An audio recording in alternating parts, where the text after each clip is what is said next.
There is a video game franchise that holds a very special place in my heart. A franchise known and renowned by its fans for its narrative focus, made by a studio that at its peak was producing iconic video game titles and was offering unprecedented narrative experiences to its players, with each one managing to offer complex world building, engaging plots, and colorful and distinct casts of characters. I am speaking, of course, about BioWare.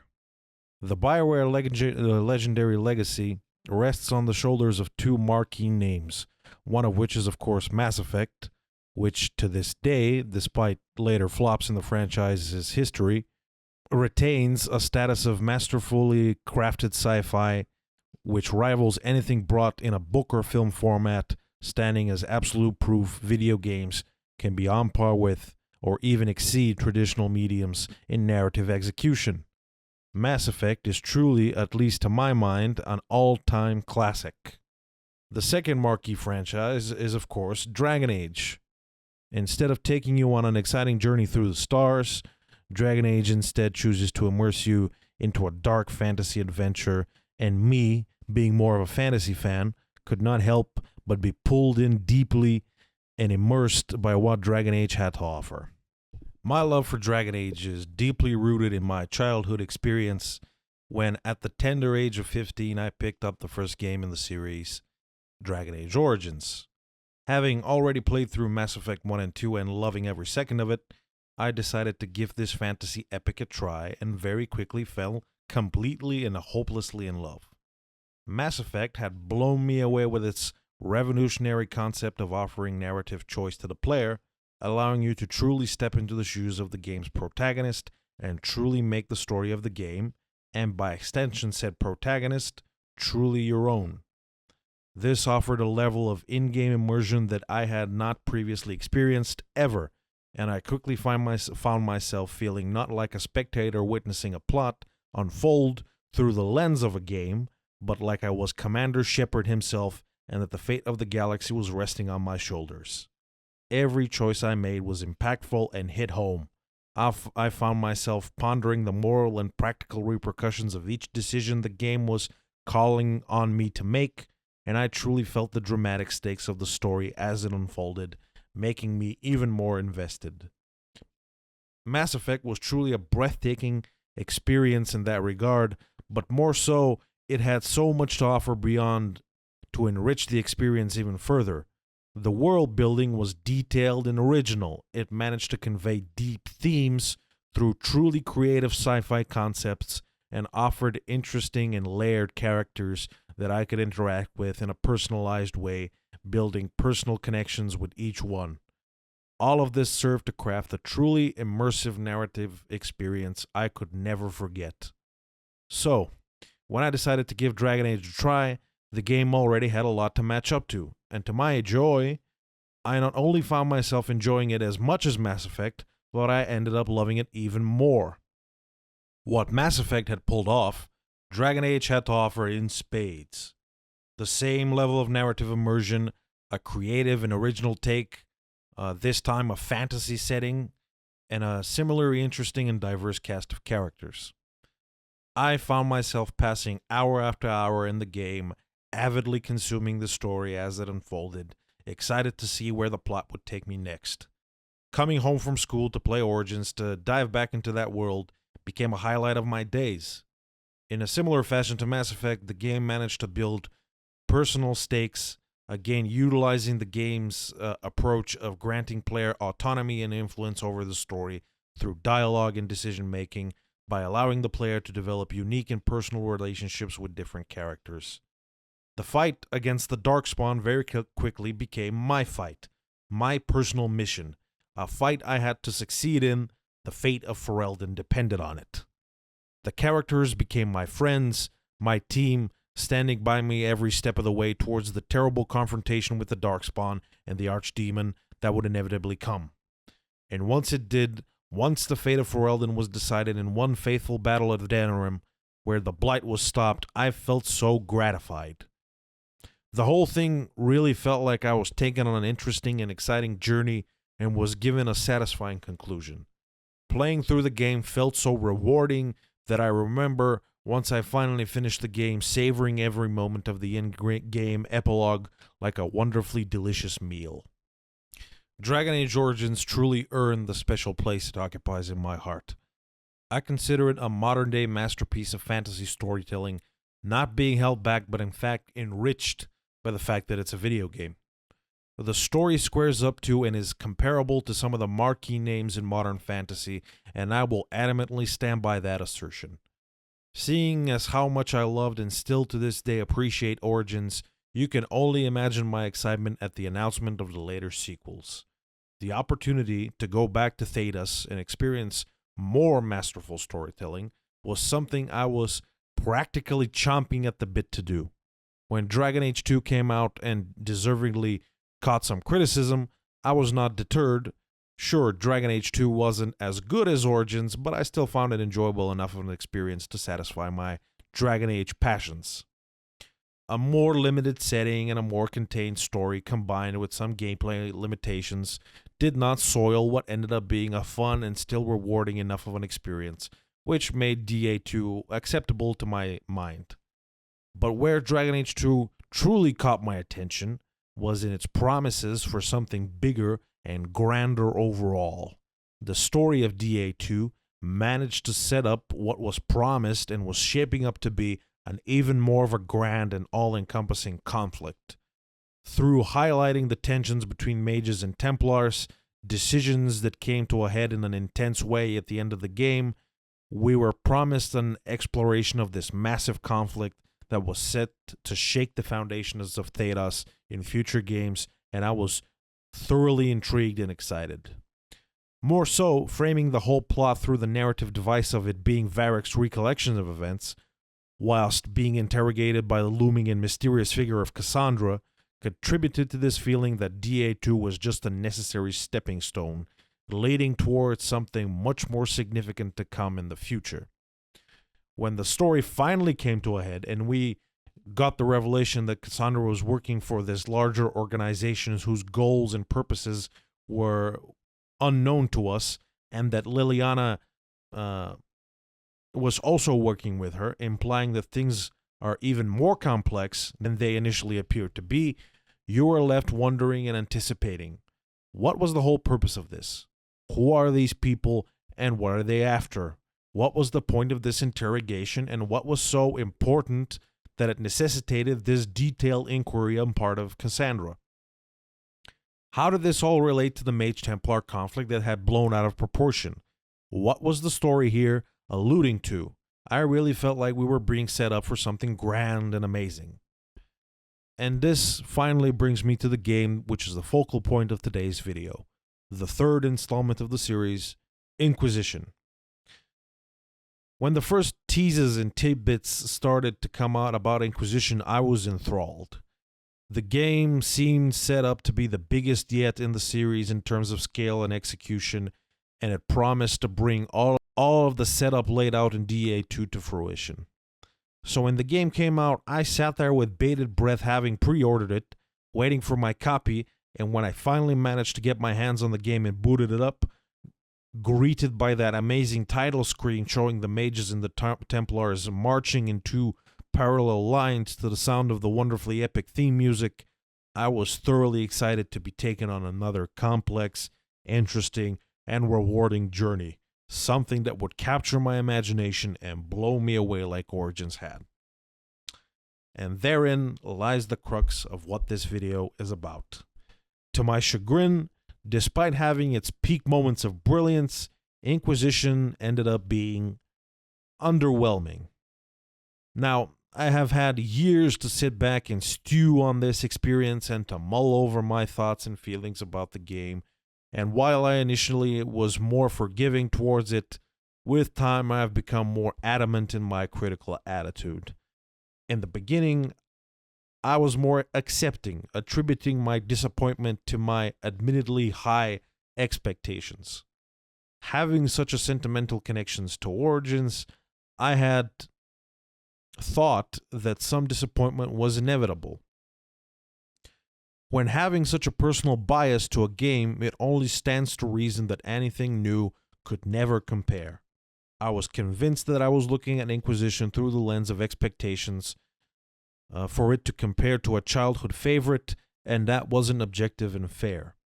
I wasn't looking to appreciate it for what it was and assess it as its own game for its merits, but was instead comparing it to Origins, expecting it to provide me with a similar experience. But as time went by and more of the criticisms and problems I had with Inquisition became clearer in my mind, I now believe I have a case to make. A case that Inquisition, again, despite having its strong suits, simply is plagued by so many problems that my somewhat negative opinion is indeed at least justified. And here I am today, perhaps inspired by the continuation of Inquisition, Veilguard being released, to try to make this case and finally give my Dragon Age loving soul some peace by expressing my inner criticisms. What better time to delve back into the Dragon Age world than so close to its newest release after all? So, with that being said, let's put our rose-tinted glasses to the side and let's try, a good 10 years after its release, to dig deep into and highlight the many narrative failings of Dragon Age Inquisition. Now, the primary focus of this video will be to analyze where Inquisition falls short as a story. I will not be delving too deep in gameplay elements. I will only touch upon gameplay mechanics only as they relate to the story experience itself. The video has to follow some structure, so I will be separating into two broad sections, the initial focusing on the overarching narrative and the second looking at characters specifically and their role in the story. So, with that being said, let's start off this lofty analysis.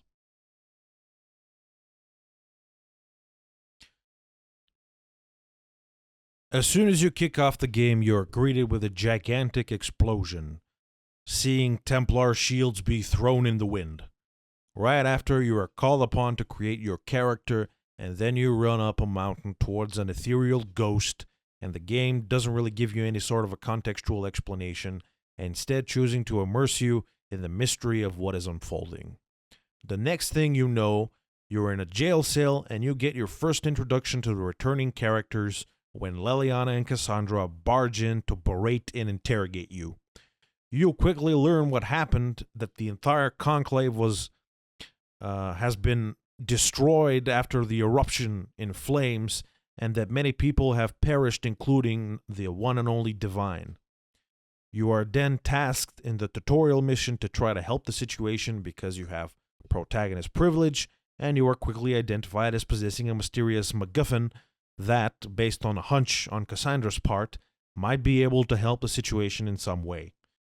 So, you are thrust into the aftermath of the explosion, and that's where the tutorial level of the game starts off.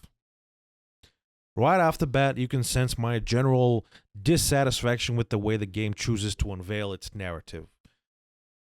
One big problem right off the bat is that the game immediately chooses to go against a very fundamental principle of storytelling. Show, don't tell. We are told that this big tragedy has taken place. We are told that a lot of important people are dead, and we are told what the meaning and weight of this is, but the only thing we got to actually see is the big explosion.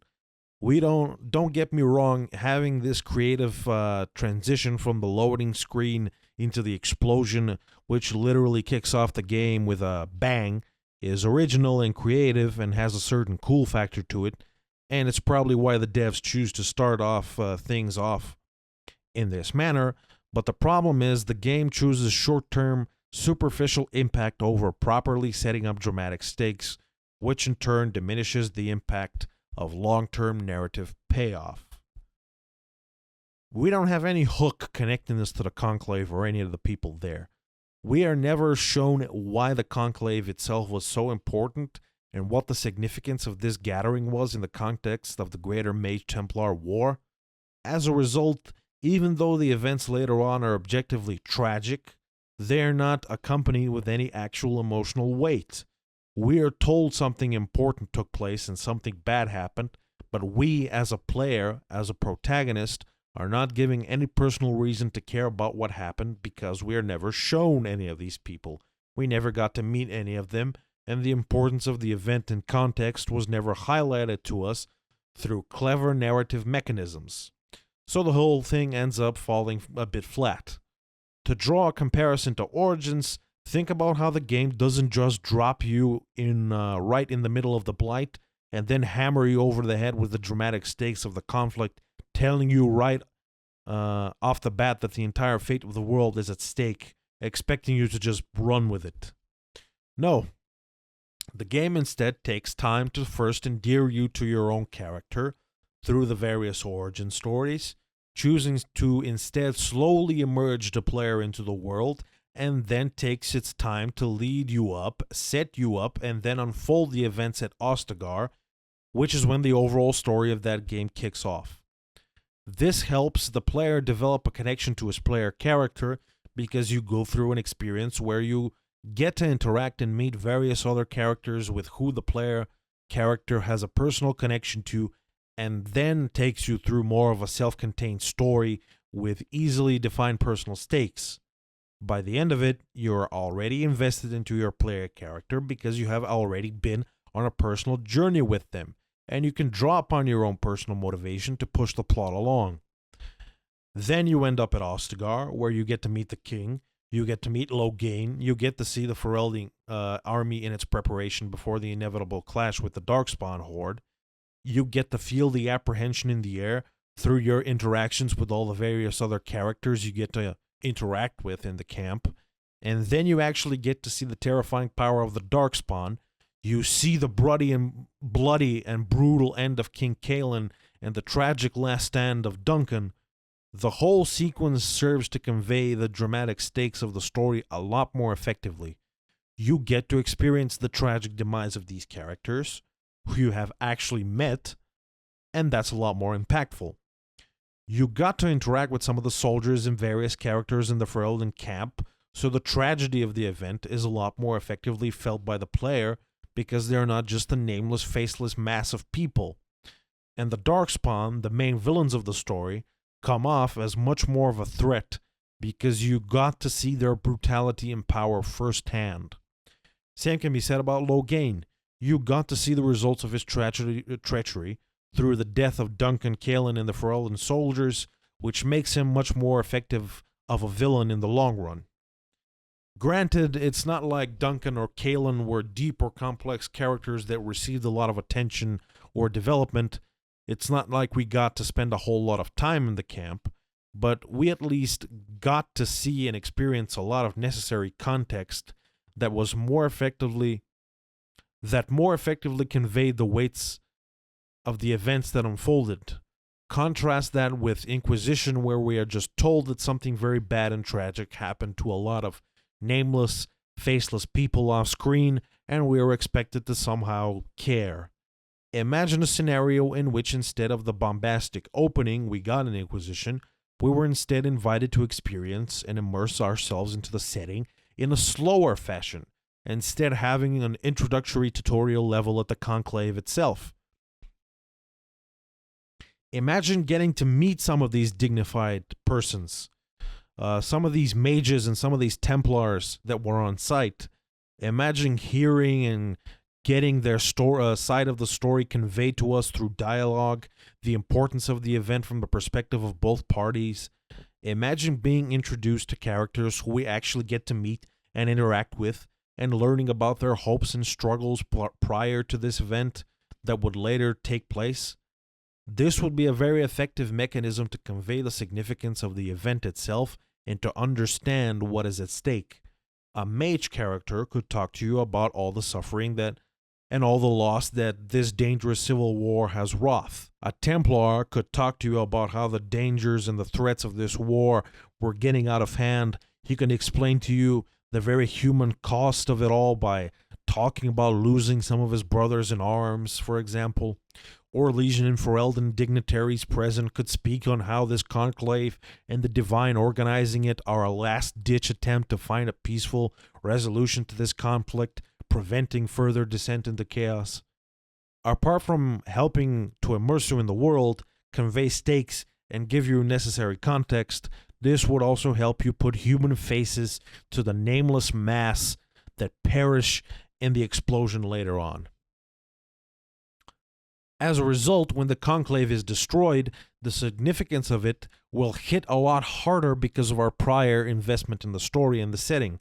Instead, we get a bombastic opening that serves to be impactful in the short term, but sacrifices narrative immersion in the long run. We are asked to care about the conclave because we are told we should, and are pulled into the events that follow by virtue of the MacGuffin our protagonist possesses, instead of having the story grow organically, inviting us to care. This was executed, though not perfectly, but still a lot more effectively in the first game. So, moving on, we are introduced in a very throwaway fashion to some of the key characters in the game, namely Varric and Solus. The same thread of pushing the player through continues. A short battle at the breach happens, your character faints, and we end up in Haven. Immediately, we're greeted with the same problems. Chief among them is character motivation. Why is our character there, and why does he or she care about anything that's happening? Why are we so dedicated to this cause all of a sudden? For all intensive purposes, our character literally, as we learn later on, fell into this situation out of nowhere, and now we are on board with the whole thing.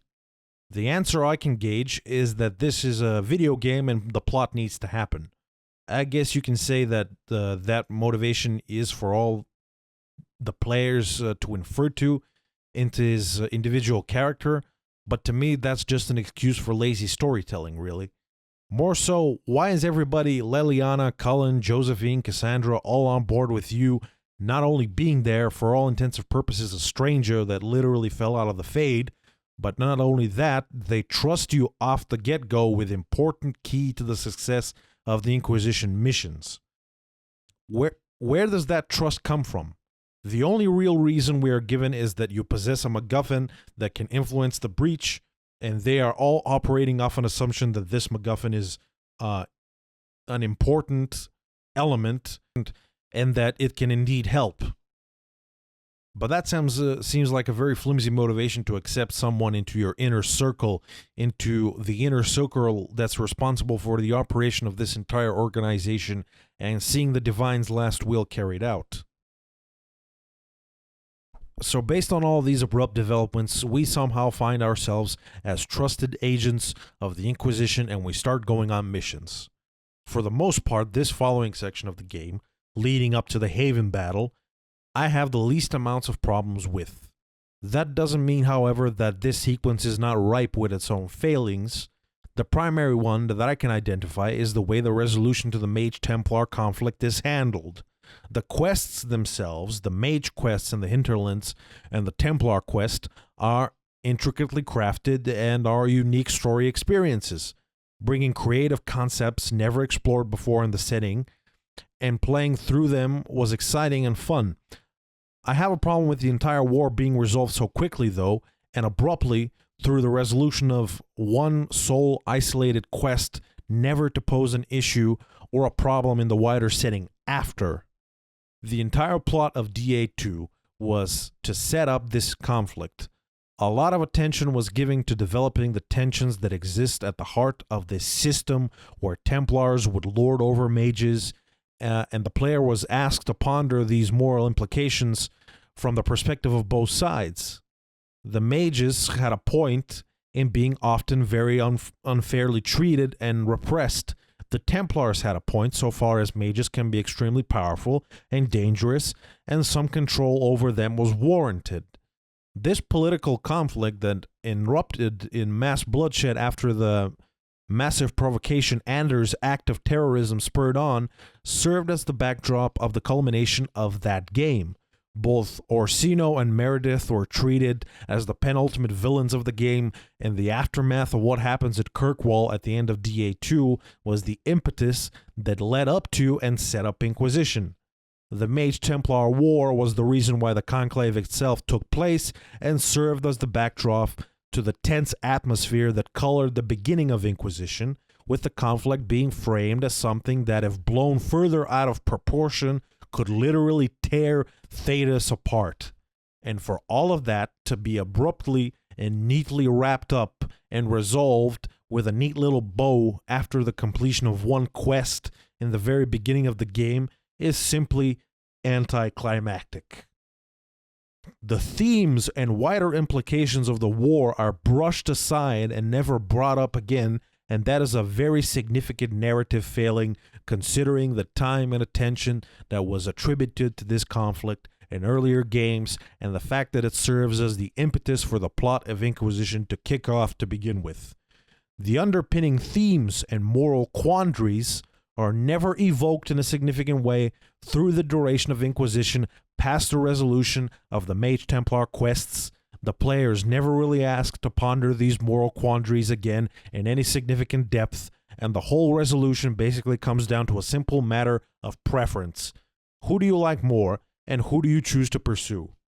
A lot of these gray areas and tensions at the heart of the conflict are never developed and never receive adequate attention in the game, so in the end this conflict, which was framed as significant and indeed serves both to cap off DA2 and to set off Inquisition, receives this flat and superficial resolution, and this is not impactful to the overall story past which character then shows up in Skyhold, Fiona, or the Templar guy, and who shows up in some select interchangeable cutscenes as fighting along with the Inquisition in later story developments.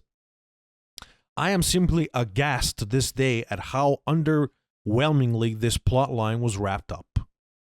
So, anyway, after all that, we get the whole end to Haven sequence that takes place, and for all intensive purposes, this sequence is pretty cool. In fact, it's one of the strongest moments in the game.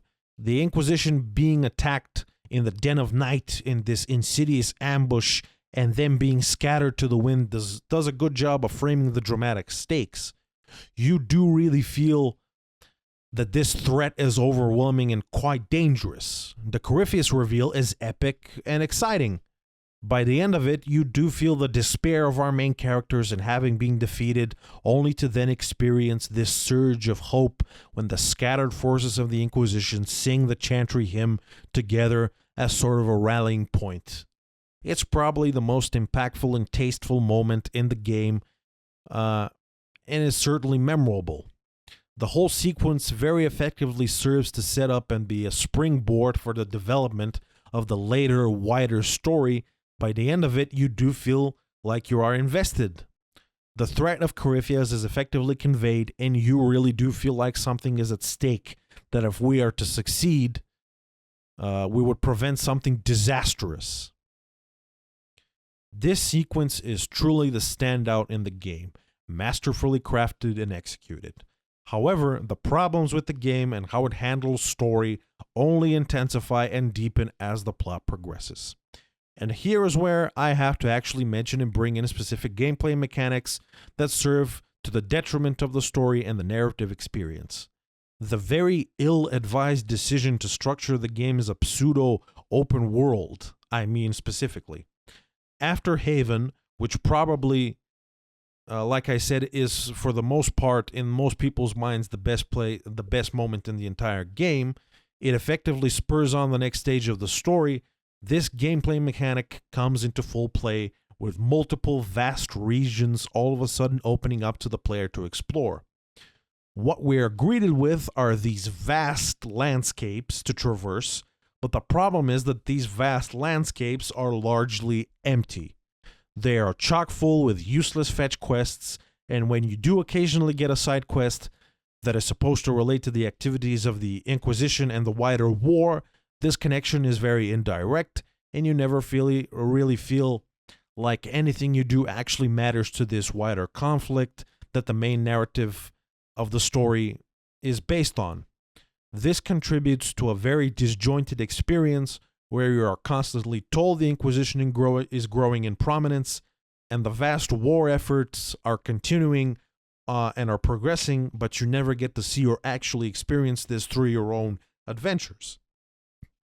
As a result, what you end up feeling like is that most of your time is spent pursuing menial goals while the story itself is relegated to a secondary concern, serving to provide some bare bones structure to the game's progression and not something you are immersed in, something which very organically and naturally progresses and develops as you play along.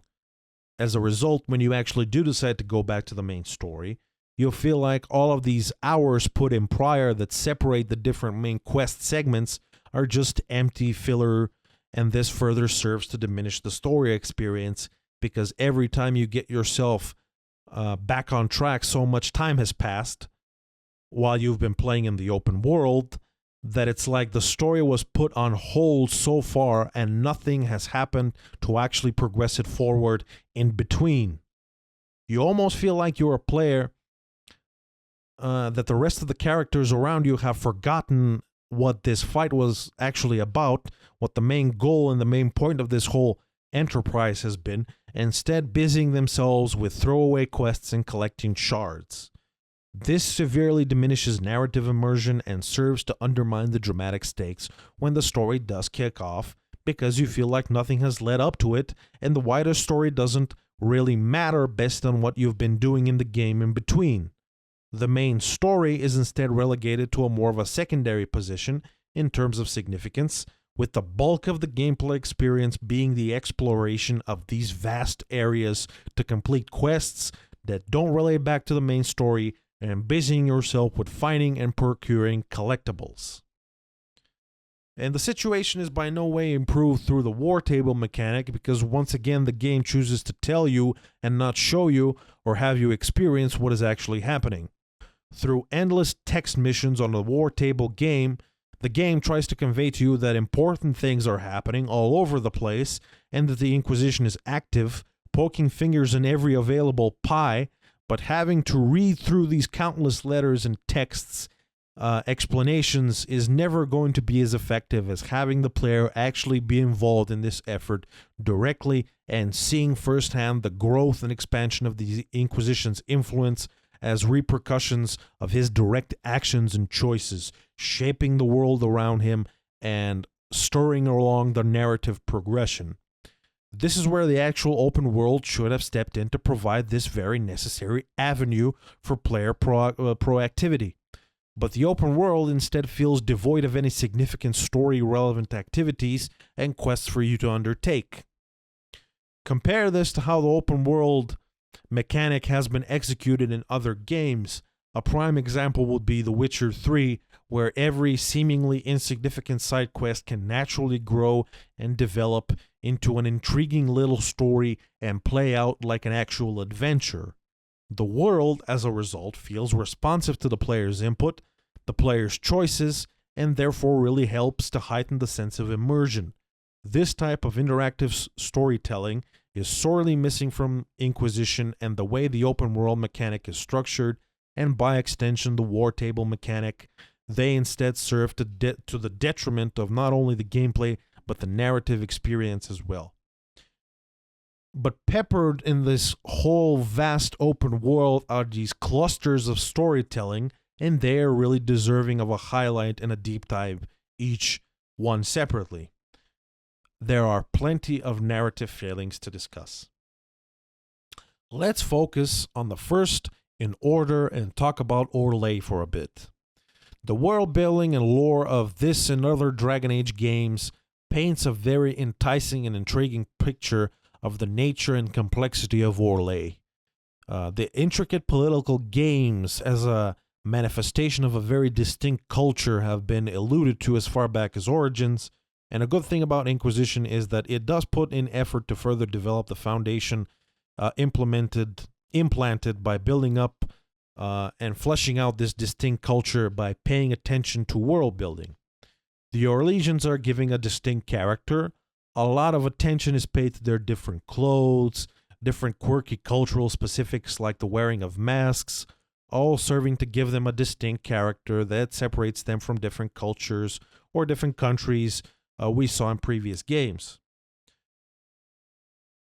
Forethought was put into this not just within the confines of Inquisition as a game, but there were even novellas and comics dedicated to fleshing out Orlais and the Orlesians that came out prior to the Inquisition's release, which further showcases that the writers really did put a lot of effort into bringing Orlais to life with its own distinct identity. And for the most part, that works and is fun. The game does leave a lot to be desired on that front, however. For one, you are never really given the experience of feeling the actual scope and scale of the setting. Orlais is supposed to be the biggest and most powerful country in southern Thedas, and Val Royeaux is supposed to be the absolute crown jewel of the empire, a city which is supposed to take your breath away through its magnitude and through its beauty. And yet we're only ever given the opportunity to see one square with a nice little fountain in the middle and some nice shops where you can buy useless items. Imagine the absolute wealth of opportunity for questing and exploration in a complex and vast environment this absolute megapolis, imperial capital could have offered to players. Imagine the amount of actually interesting quests we could have gotten, quests that could have really helped in fleshing out the city, and this by extension Orlais, as a setting, and thus even further help to bolster narrative immersion.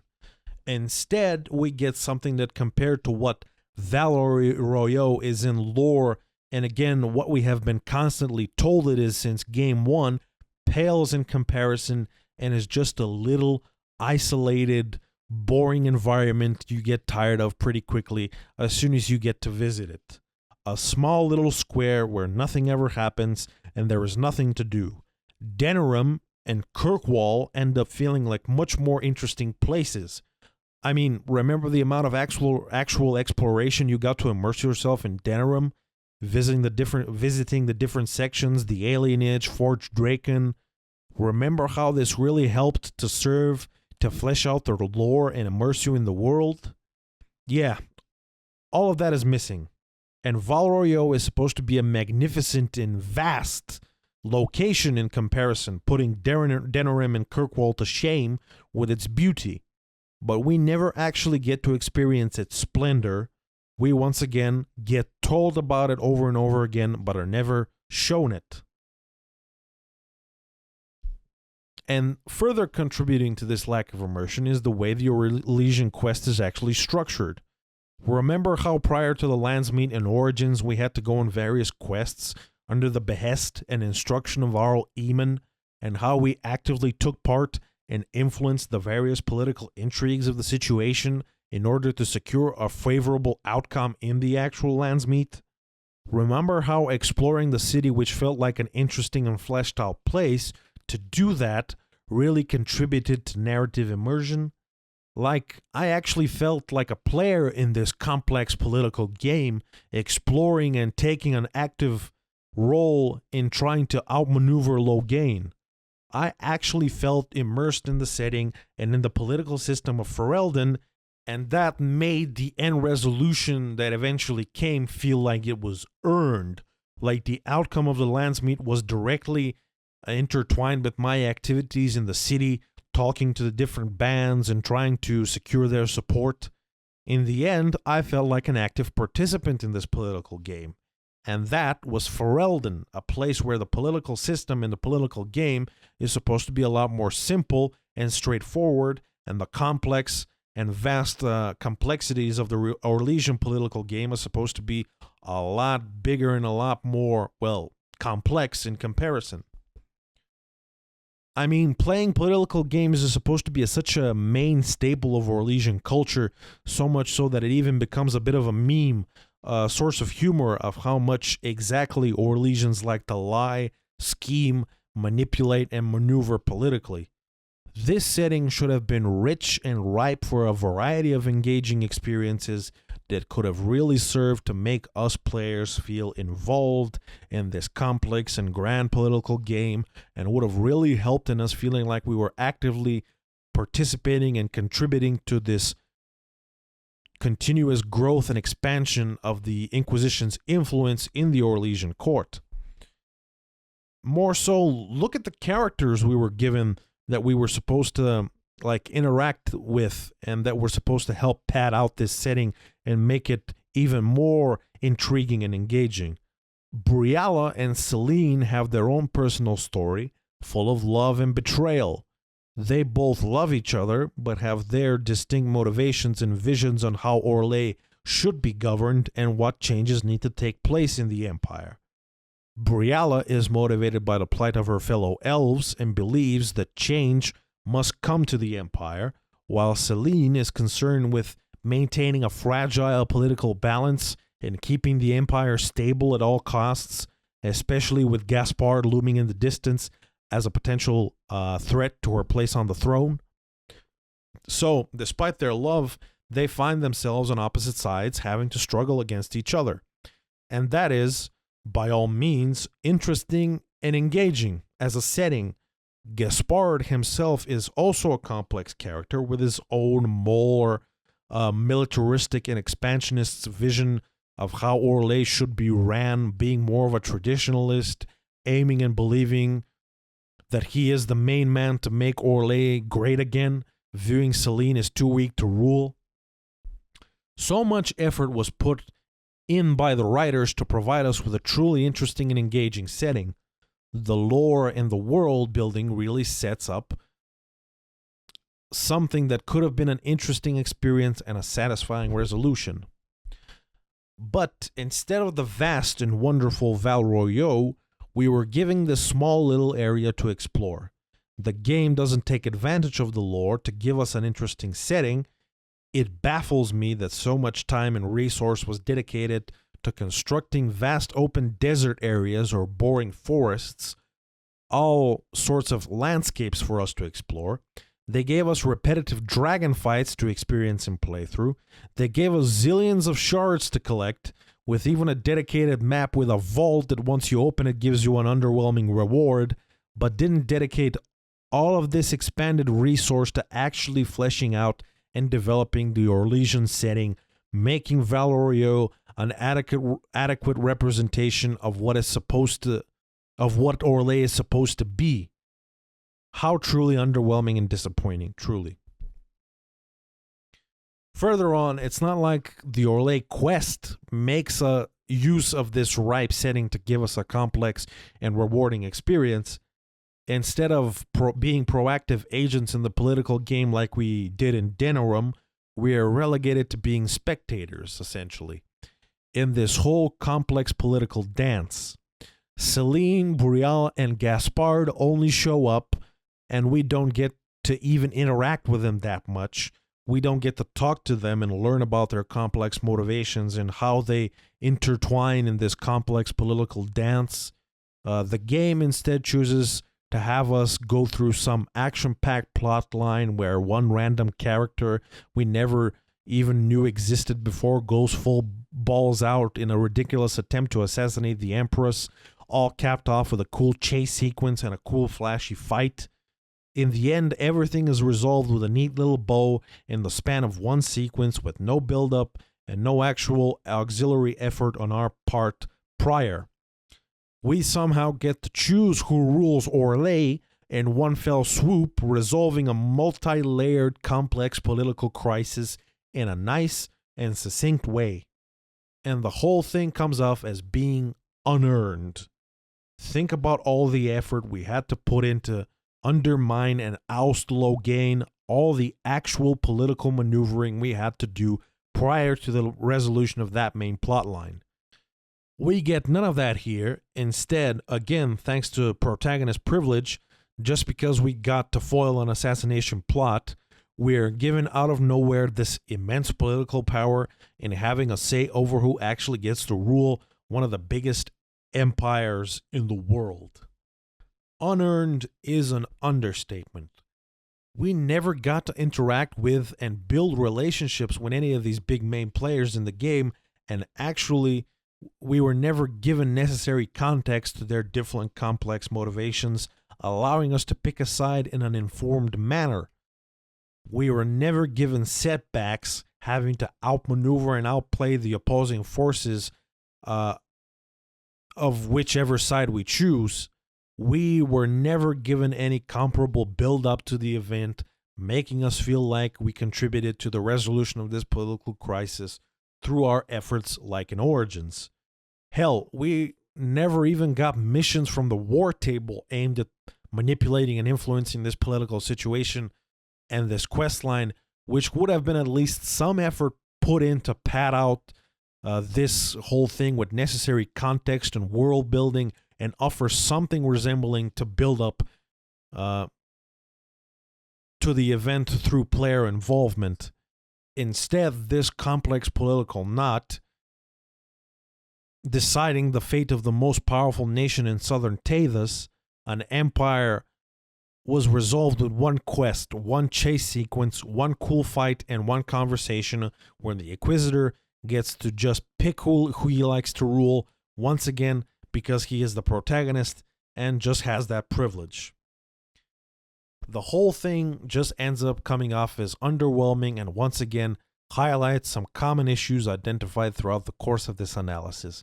Lack of build-up, pacing, and development, lack of interactive storytelling through the player's gameplay experience, and also resolving plot problems in a convenient and quick way simply because the plot demands to move on, utilizing player protagonist privilege as a main driver behind conflict resolution.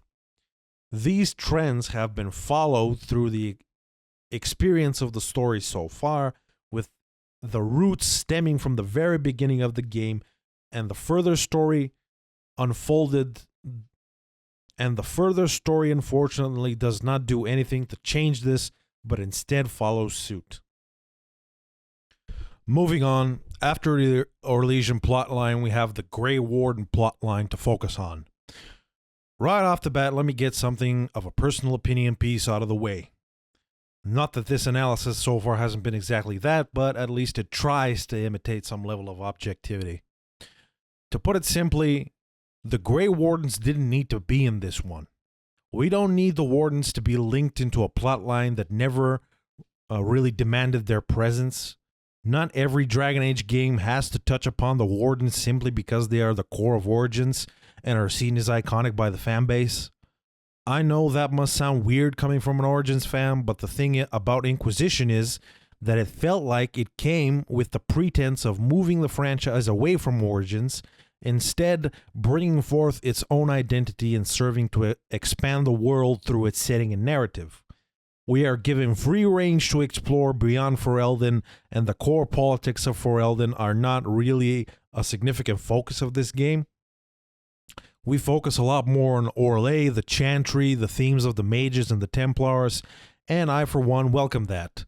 This could have been a springboard serving to expand the world of Dragon Age and build up the lore beyond Origins, making the world bigger, deeper, and richer.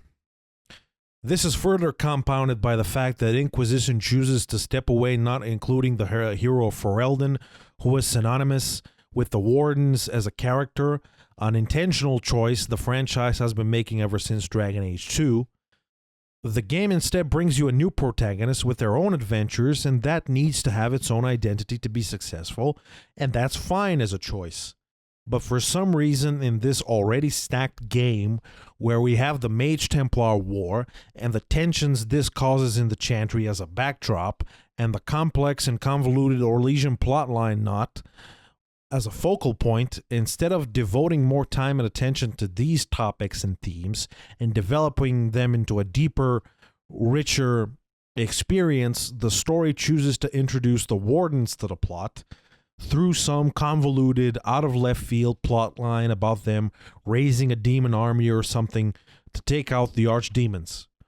Precisely because this whole plan they have, this plotline linking them to Corypheus and his schemes, is so batshit insane and convoluted, feeling like it comes completely out of left field to the game's story, the Wardens feel shoehorned into the plot. As such, they form a narrative addition that doesn't benefit the wider story, but detracts from it. The focus is once again blurred to bring us a whole new big side adventure. Think about the lack of setup in the beginning, or the abrupt resolution of the Mage-Templar War, and the lack of depth in the Orlesian plotline. Instead of dedicating more resources to flesh these themes and topics out further, which would have given the game its own distinct identity, we get the addition of the Warden's plotline. Further on, the Wardens simply don't fit against the backdrop of Chantry and Orlesian politics and Mage Templar tensions. Their thematic presence doesn't fit with the wider game. All of this simply contributes to making them and their entire dedicated plotline feel out of place and unnecessary. But setting this personal observation to the side and looking at this plotline objectively, one can see the same problems that plague the other significant plotlines and the game as a whole. The disjointed nature of the open world also contributes to the detriment of the Warden story. The quest line is split into pieces of story separated by endless swaths of filler gameplay, lessening any sense of pacing, build-up, and later on, naturally, payoff. I remember traversing the vast desert wastelands only to get so bored I finally chose to go back to the main plot and go to the designated place on the map where I discovered that the traitor Warden Mage, right in the middle of his dark magic ritual that was supposed to set things off, was sitting there waiting for me. This just completely breaks the narrative immersion. While I was collecting shards, killing mobs, and running around aimlessly across the desert, this guy was just right there, right in the middle of his grand ritual, waiting for me to blunder in and interrupt it. It feels like the entire story is put on hold, waiting for the protagonist to wake up and decide to come back for it to proceed. There is no sense of proper plot progression, of build-up and tension that accompanies us through experiencing the story of the game. And once again, here this weird gameplay design simply serves to undermine the narrative experience. When we eventually do wake up and decide to go forth and pursue this quest line, you end up pursuing this traitor mage. This leads to the Siege of Adamant, and then to the whole confrontation with the big, giant, scary demon in the Fade. The quest line so far is fine. It has its fair share of exciting sequences and cool visuals, and is generally fun to play through. Similarly to the Orlesian questline, there is no build-up and depth added to bring you more of an immersive narrative experience, but at this point in the game, I was already used to that, and it didn't bother me as much. I simply didn't expect it to be there to begin with. But there is one glaring, huge question I do have about this whole plotline, and it harkens back to the very beginning when the plotline is initially introduced. What's with the decision to frame this whole thing and connect us to this storyline through the presence of none other than the most forgettable and throwaway character we have in this entire game, the one and only Stroud? I have one simple question. Who the fuck is Stroud, and why do we have to care about him? We see him once or twice in DA2, and for all intents and purposes, he is just a rando warden who just ends up at the right place at the right time a couple of times. And the weird thing is, this is exactly how he is treated in the game too. Just a random warden we meet, who is also paradoxically the character that connects us to one of the most significant storylines in the entire game. This guy has nothing to him. We are never given any character depth for him. We never learn anything about him, about his backstory, about what motivates him, what drives him, what his beliefs and goals are. We are never given a reason to care about this guy in any way. And yet, he serves as the anchor that connects us to one of the main plot lines in the game. He is the connection to the Grey Wardens, being a warden himself, and he is the one who tells us about the strange happenings over there with the Order. So, we barely see him, and we don't get any depth for him, but he ends up accompanying us through the whole quest, even ends up in the Fade with us. And we are given a choice which is framed as this dramatic, heavy decision we have to make, maybe something akin to the Ashley Caden choice in Mass Effect 1, but those two were actual companions who are there with us since day one. We got a lot of interaction with both, a lot of characterization and depth, so that choice does feel heavy. let's be honest, how many of you ended up choosing Stroud over Hawk? Hawk was our protagonist. We got to experience all of DA2 through his lens. Of course, we would be more invested and attached to him, and for most people, that would influence their choice to save him. We are not given anything to balance the scales in terms of character development for Stroud to make us even consider saving him. He remains this random placeholder from beginning to end. And I am baffled by that choice, considering he is placed as a focal point of one of the most significant and dramatic choices we have to make in the game. And I know that this experience is different based on your choices from previous games, but my thing is, he is so bad and so baffling, being both one of the most important and the most throwaway characters in the game, that is very inclusion. The fact that you can have a playthrough in which you experience this version of the story at all is just plain bad. It's a big narrative failing for the game as a whole. The situation is a bit better if Logain or Alistair are in his shoes, but not by much. Yes, we are more invested in them as characters from previous games, and that makes the narrative hook for this plotline a bit more impactful, and it helps make the stakes of the final choice bigger. But the problem is that both characters are relegated to being a convenient cameo. Their presence in the story overall is not that prevalent. We don't get to spend too much time with them, and here we still encounter the issue of a lack of characterization. Their journey throughout does not form any part of a satisfying arc for their characters, and we don't get much in the way of depth for both of them. In the end, they just show up, they get the nostalgia pop, relying on our investment from previous games, without anything new being brought forward for any of them in this game, and in the end, they're simply a convenient body at the right place at the right time to conveniently die to elicit some tears from the players. They simply don't do much with them, and they don't really go anywhere. They are simply not around enough, and the player interaction with them is too limited. And this whole narrative decision is simply baffling, considering we have a character perfectly set up to step in and satisfy both the needs of the plot and to also bring character depth and complexity. We have a companion that could have fit in these shoes perfectly. Blackwall. Blackwall is introduced in the story and is given a vague motivation about joining the Inquisition, something about wanting to help save people. How perfect and seamless would it have been for him to be the Warden connection instead of Stroud, Alistair, or Logain? This basically kills multiple birds with one stone. We get a meaningful connection to the Warden plot, and you establish a more fleshed out, palpable motivation for Blackwall to want to be part of the Inquisition. He all of a sudden has a personal goal. I'm going to fight by your side because you promised to help me investigate what's going on with my order, and you are my best shot at finding out what's going on since you are this big, powerful organization with a lot of resources.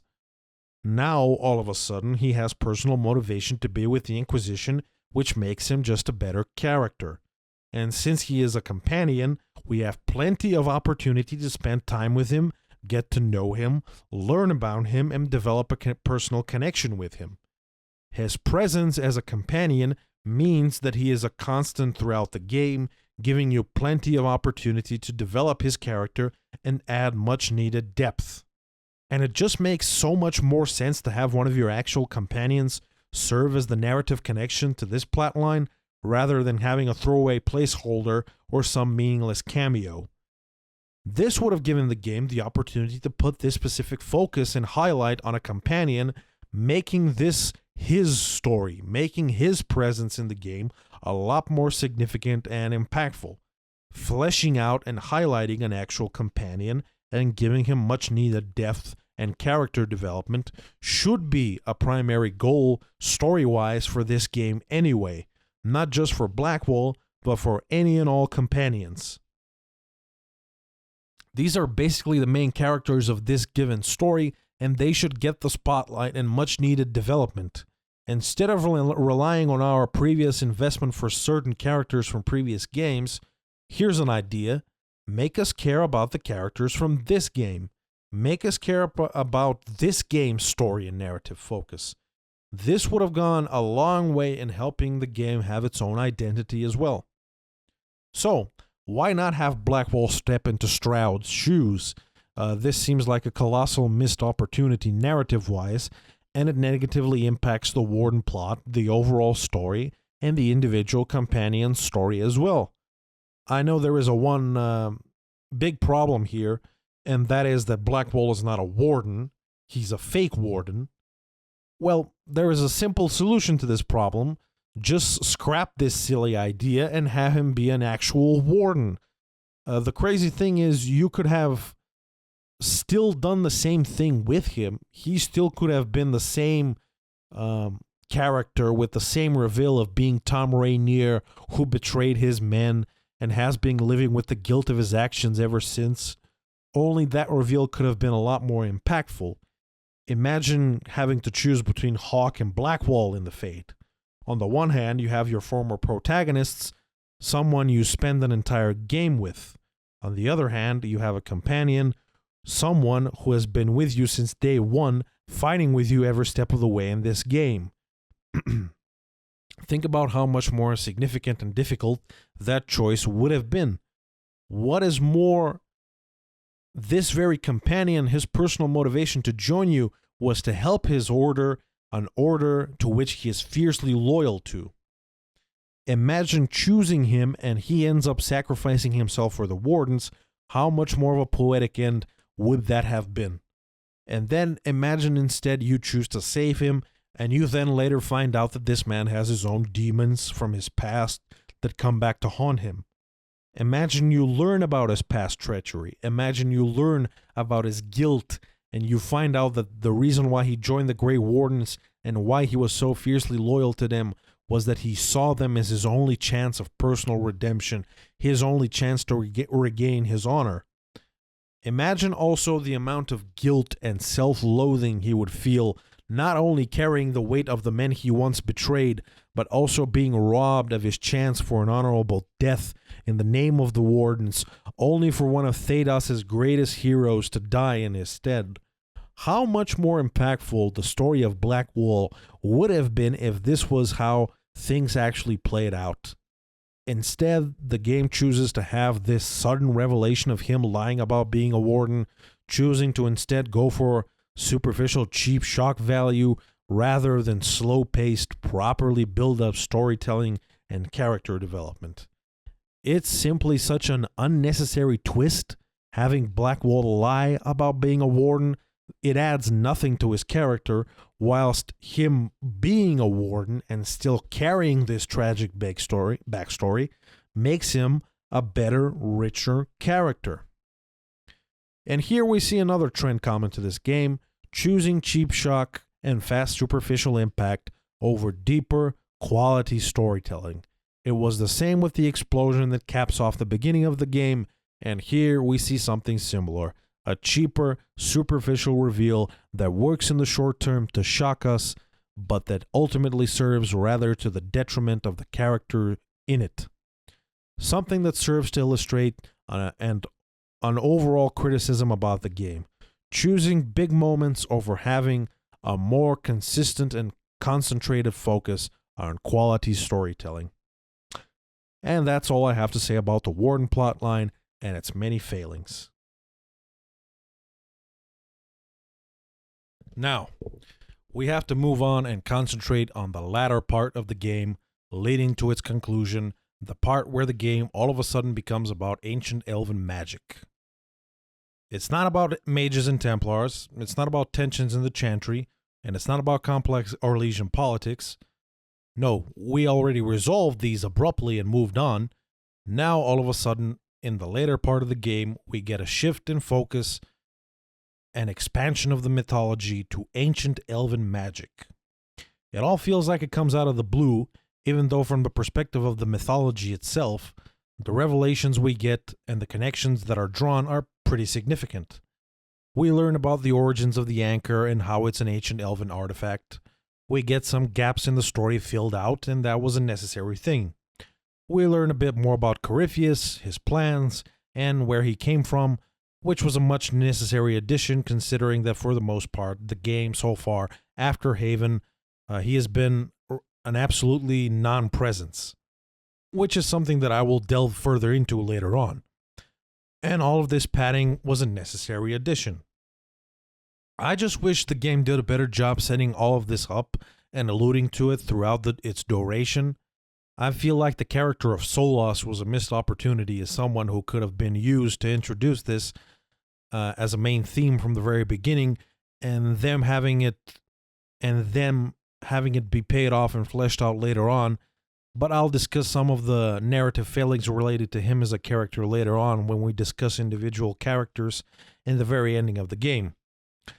But instead of proper setup, Morrigan is used as a vessel to introduce these concepts of elven magic in the later parts of the game, and it comes off as coming out of nowhere. All of a sudden, the thematic narrative focus of the story shifts, and elven magic becomes of seminal importance to the plot. And for the most part, past this point of criticism, I don't have much of a problem with this section of the game. It's all cool in its own way. The whole section where the Temple of Mythal and the elves there, the confrontation with Samson and the Tevinter woman, that's all fine and a generally fun and engaging part of the game. I will say that apart from the lack of setup, the fact that the game treats this section as sort of a coming together plot line, the resolution to everything, the grand culmination, is a bit underwhelming, but I really attribute that to the underwhelming way that the other plot lines in the game have been wrapped up, and there is also the ever-persistent issue with the open world mechanic that also exerts its ever detrimental influence. Like, the game does this whole elaborate cutscene where all of the Inquisition's allies and assets come together in a decisive push against Corypheus, but the way the game has been progressing so far, the cutscene simply doesn't have the necessary previous build-up to be as impactful as it should have. Like the Orlesian show up, but it's not like the mobilization of Orlais as an ally felt earned in the first place. So when they show up, it's just like, yeah, well, I guess it makes sense for them to be there. The monarch you choose is there, and they make a comment how dedicated they are to seeing the Inquisition's goals to stop Corypheus to its end, and that's lacking in all weight, seeing as how they were very easily and very conveniently acquired as an ally throughout the Orlesian plot. Same can be said for the mages and the Templars. They are there, ever loyal, but that plotline was resolved so abruptly too that their presence throughout the game is so non-existent after that, you almost forget about it by the time the Temple of Mythal questline comes up. So their presence doesn't feel like a rewarding result of your efforts throughout the game, or like something you fought for and earned. They're just kind of there because the plot demands them. They have to be. We are told at this point that the Inquisition has grown in power and influence, but we never really felt like we were actively contributing to that throughout our time playing in the open world, so that feels flat too. To harken back to Origins another time, I remember how epic the mobilization of your allies felt in that game. Every questline felt like a complicated gauntlet you had to endure to secure the support of each ally, so in the end when you see them all march to war, you almost feel a sense of pride, because you really do feel like you went through a lot, and it was tough to convince all of these different factions to fight by your side. So this war host you assemble is sort of a personal achievement on part of your character. The fact that the different allies you gather change based on your choices is another touch that further compounds that feeling that it's your own personal effort that brought this whole combined force to start the Darkspawn together. And that's just simply missing from this moment in Inquisition. And that all leads to the sort of underwhelming and, not going to lie, bit goofy conclusion where the breach is reopened and we get to go on an extensive and drawn-out fight to stop Corypheus and end this once and for all. Once you do, the game plays this whole thing off like a grand victory, with all of your companions doing a bit of a flaunt one by one like we are at some fashion show or something, and the game is capped off with a nice little epilogue. And man, after so much deep diving into the specific different elements and quest lines in the game, It's almost hard to pinpoint the amount of issues with this ending, as you have to look at the prevailing issues with the game and its story overall. The biggest and most glaring issue is that Corypheus, after having a truly impactful introduction in Haven, disappears for the rest of the game. We hear about him constantly, like he is looming as a scary threat in the background all the time, but the game never does anything with him. You almost forget he is the main villain of the game. Throughout the course of the game, it's not like you establish a back and forth dynamic with him where he shows up and is a constant foil for the hero. We're instead thrust into 2-3 distinct segments of the game, with him only being an implied presence, with his only direct relevance being as the scary thing in the distance, supposedly pulling all the strings. He never really gets any depth or character development. We are never given an insight into his motivation. He is just relegated to something we are constantly told we should be scared of, but are never shown throughout his actions that we should be. His role as a villain is simply never effectively conveyed. But even at the very end of the game, what should be essentially the culmination of our efforts against him, the time where his presence should be the most felt and we should be feeling like all the efforts put into the game playing through the quest lines and are unraveling towards a satisfying conclusion, the game almost treats him as an afterthought, and he has to concoct a convoluted, offbeat reason for him to be reintroduced into the story. And then we have to go and fight him, and the whole thing feels like us mopping up a loose plot thread rather than something that was properly set up and built up to. We don't interfere and foil his grand plan right in the nick of time or something of the sort. No, he just metaphorically falls out of the sky, same as where he came from to begin with. The breach literally reopens out of nowhere during a war council meeting, and we're like, oh yeah, Corypheus is still here. I guess we have to go and fight him. He literally has nothing to do at the end of the game, so the game invents a story reason to make him a big threat all over again right at the end, to try to summon some semblance of dramatic stakes to set up a final confrontation. We already closed the breach, but oh no, he opened it again, and this time it's even more open than before. If we don't stop him right away, he's just going to blow up everything with a big explosion right at the end and undo all the success we have had foiling his plans. This is not how you build up and effectively set up a end confrontation with a villain, and it's not how you set up the villain character at all. This is not how you bring a resolution to a story effectively. He should have been more present throughout the game. We should have gotten to know him more, see him, and have the feeling of him being a constant threat conveyed through our experience in the game. Instead, he is absent for most of it. The resolution to the game in the final confrontation should be the payoff to a previously established setup. The villain should be something the game put emphasis on, conveying that despite our success in foiling some of his plans, he is still, in some sense, one step ahead and had one final play to make, making the whole thing have at least some dramatic stakes. We should be racing against time, fighting against all the odds, questioning whether, despite all the effort, despite all the success the Inquisition has had, we will be able to finally defeat him.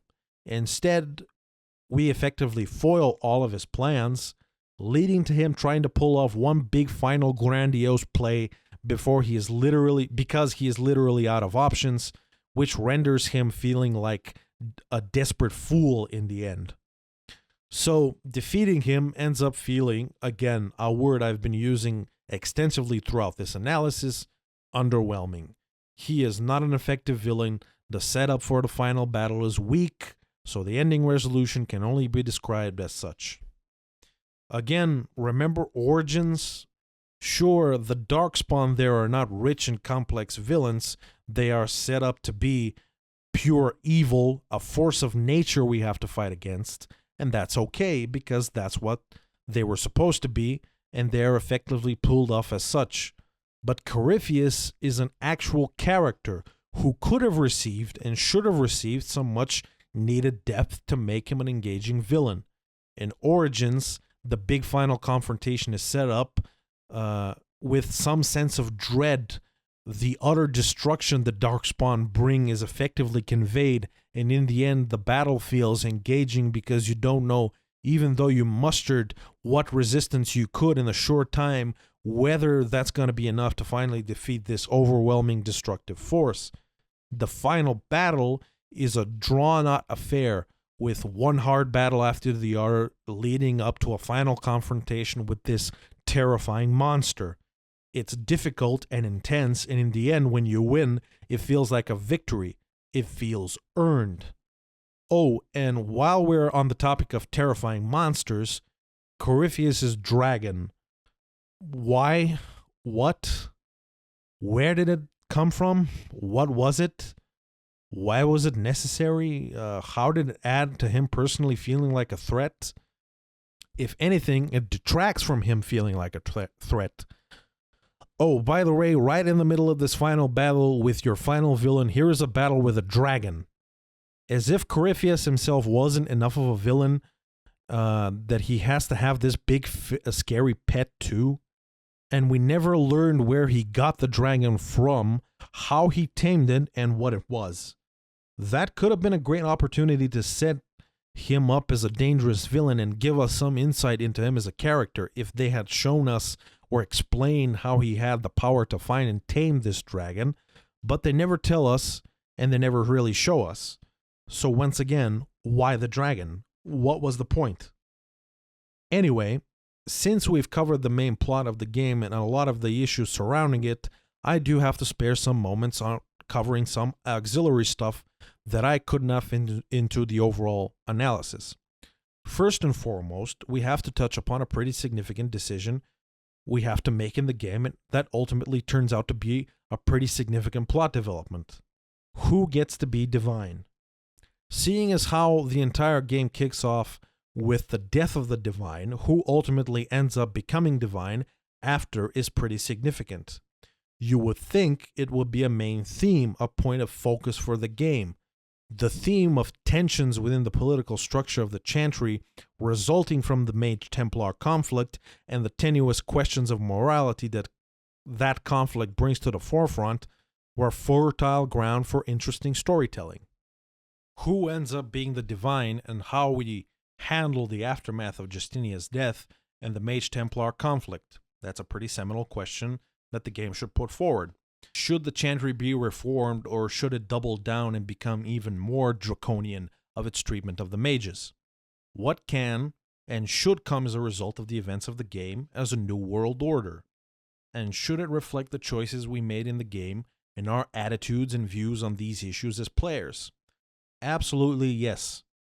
And to the game's credit, it attempts to pull that off. The problem is that the way that it unfolds is pretty underwhelming. For one, once again, the game sets these topics to the side after the initial section of the game, and the resolution of the Mage-Templar conflict, based on who you choose to side with, these topics and these themes are forgotten and are not further developed and expanded upon in the later story. The Chantry is in disarray, once again, somewhere off screen, and just like with the crisis of the power in Orlais, we are never presented with a direct example of the inner tensions in the Chantry and the battle for power and positioning there. We are simply not shown necessary context that would serve to highlight this as an ongoing issue that's negatively impacting the world. Instead, while we focus on Orlais and the Wardens, this is put as a backdrop and we are constantly told something is happening, but it's always off screen. Then, all of a sudden, a messenger appears and reminds us, oh, by the way, you know the Divine died. Yeah, we are going to have to choose who the next one is. At that point, the Mage-Templar conflict is good and resolved, never to be brought out again, and the political and moral issues surrounding it that would be relevant to this choice are not at the forefront of our attention. My second problem here is that the three candidates for the position, Leliana, Cassandra, and Vivienne, feel like convenient placeholders serving as avatars for different ideologies and solutions. The ascension to the throne of the divine does not feel like the resolution of a character arc, something that organically makes sense for any of them. In fact, none of them express any interest or comment extensively on the issues prior to the choice becoming abruptly relevant. That's even reflected in Leliana's dialogue, who literally says, "I was thinking about who might be the next divine, and it suddenly occurred to me, why not me?" I was pondering who might be divine, and it suddenly occurred to me. Is it so ridiculous for the Grand Clerics to support me? Why shouldn't they? I think you would make a good divine. What great motivation and setup for a character to assume one of the most important political offices in the world, and what great setup to the resolution to a fundamental question hanging in the air since the beginning of the game. More so, in her case specifically, earlier in the game, in my playthrough, she was saying that after the war, nothing would stand in the way of her and my wardens happily ever after. You have a history with the warden who ended the Blight, don't you? He's always in my thoughts, even when we're far apart. My love is on a quest of his own. When the Inquisition has no further need of me, I will join him, for good this time. I have lost enough. I will not lose him as well. And what happened to that? She all of a sudden realizes, wait a minute, I could be divine, and all of the characterization the game does prior is thrown out the window. In the end, based on our choices, one of these three simply falls into place as occupying the position of divine, without any build-up and any setup. I understand that the game fundamentally has to contend with the fact that based on the player choices, any of these characters could have ended up in that position, so in essence they have to be interchangeable, but the end resolution of that is that the plot line is resolved in a sloppy way that doesn't serve the story and it doesn't serve the characters. And I happen to have a simple solution. There is one character that could have fit perfectly as the next divine.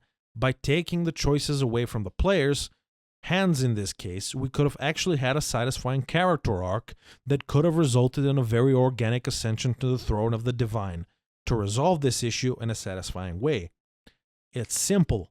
Make Mother Giselle the divine. She is so perfect for it that in fact I thought that's what the whole reason she was introduced was. Think about it, she all of a sudden shows up in the plot, gathering and taking care of large swaths of refugees in the wake of the breach in Ferelden, focusing on helping people and doing what she can in the face of this shitty situation to prevent human suffering as much as she can. While the other clerics are squabbling over power and politics, she is out there in the field actually helping people. Think about the very peculiar role she plays after the Haven disaster. She is the one who leads the crowd in singing A Dawn Will Come, one of the most admittedly heartfelt and emotional moments in the game. In a moment of absolute hopelessness, she again stands up to be an example and to convey the message to the people that even in the darkest of hours, there is still hope. And that's the role she serves to the player as well, constantly being a voice for peace, hope, temperance, charity, and grace, a moral compass reminding us what actually matters, helping people and striving for peace. This is a great setup for her to slowly grow in her role as this voice for peace and hope, growing in prominence as someone who the people look up to as such, and guiding the player, offering input on the complex moral quandaries that serve as a thematic underpinning that frame the entire plot of the game. We could have seen her interact with the mages, with the Templars, using her influence to strive for a resolution and a compromise to resolve that conflict. Over the course of the game, we could have seen her naturally develop into this leader, a member of the Chantry that did not lose sight of what is truly important and what the Chantry should fundamentally stand for, while all of her peers got lost in petty squabbles. And we could have seen her eventually, with our help and support, ascend to the throne of divine, which would have been a natural conclusion to her character arc and her storyline, giving us a satisfying conclusion to the question of who the next divine should be. Now, some might say, well, she is only a low mother, she's a low-level cleric, she can't really ascend to the position of the divine because she doesn't have the necessary rank. Well, the problem with that is Leliana, Cassandra, or Vivienne do so, and they have no rank in the chantry whatsoever. So as far as I'm concerned, it's still a more logical choice for her to become divine than them anyway. And Dragon Age has made a reputation for itself as a franchise where the player choice is what drives the story forward, but this mechanic should only be used when said story benefits from our choices to progress in an impactful and satisfying way. Not every major political development should be up to us just because we are the player. The protagonist should not have his finger in absolutely every pie. Satisfying build-up and character arc progression should take precedence to us always having the last say just because we are the players. And I think here the game sacrifices the potential for what could have been a greatly executed storyline only to give us an option to choose between 3 interchangeable placeholder characters, none of which make sense in the role by referencing their individual personalities or character arcs. And that's all I have to say on the topic of who should have been divine. Now, moving on to the final section of this long-winded video, a short commentary on the characters and where they fit into the overall story. Here, I will also address one of the most glaring omissions this analysis has yet to cover. So, right off the bat, what can we say about the characters in this game? Well, one thing is that the game unnecessarily introduces way too many characters. It's almost useless to comment on persons such as the Iron Bull, Cole, or Sarah because they literally don't impact or influence the main story in any way. They are irrelevant. If you remove them from the story, literally nothing about the overall plot changes. And I can't help but feel that the decision to introduce so many characters was a misguided one by the developers. Dragon Age became so popular in part because people fell in love with the diverse cast of companions. So much so that it almost became a necessary expectation. I feel like the devs felt like they should go out of their way to concoct and invent wacky, zany, colorful, and even weird characters to pad the roster of companions simply because that just became a staple of the franchise. I mean, think about it. What does the Iron Bull being a Kunari add to the story? He is just a big bull-looking guy added to look cool. And also, he likes babes and sex. He's got the personality of Johnny Bravo. Man, I'm pretty.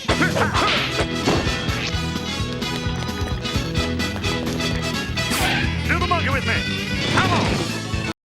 What a goofy addition to have this hulking bull-looking monster with his giant horns, and the interesting thing about him is that he likes babes and cracks the occasional joke.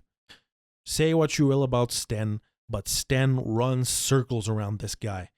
He gave me the impression that the Kunari culture was this alien, minimalist, honor-focused, almost Asian-inspired culture, which really benefited the story, the world building. And then there is Bull, who feels like a character from Baywatch. Sten I could at least take seriously, which I can't say about this hunk. So not only does his addition add nothing, it's actually detrimental to the established lore and world building. He is just there to be goofy and zany. And that is something that I really could have done without. Why is Cole a ghost? Or a zombie, or whatever he is? What a frankly weird addition.